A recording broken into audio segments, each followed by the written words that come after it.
पाकिस्तान के खिलाफ test series के दूसरे और आखिरी मैच में श्रीलंका ने टॉस जीतकर पहले बैटिंग का फैसला किया। श्रीलंका के गाल स्टेडियम में खेले जा रहे हैं मैच में मेजबान टीम के कप्तान ने टॉस जीतकर पहले बैटिंग का फैसला किया। पाकिस्तान टीम के कप्तान बाबर आजम का इस मौका पर कहना था कि टीम में 2 तब्दीलियां की गईं।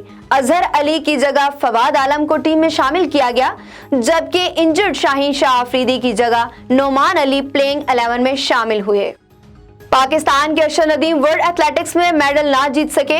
अरशद नदीम ने जूलन थ्रो के फैसला कुन मरहले में 5वीं पोजीशन हासिल की। पाकिस्तान एथलेट ने 86.16 मीटर की थ्रो की।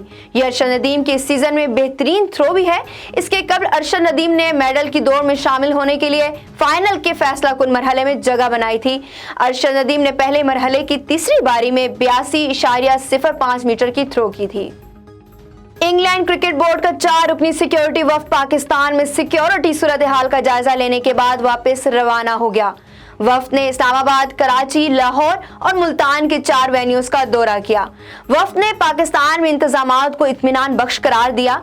वफ्द अब बोर्ड हुकाम को रिपोर्ट पेश करेगा, जिसके बाद पाकिस्तान और इंग्लैंड के दरमियान T20 और टेस्ट सीरीज का फैसला होगा।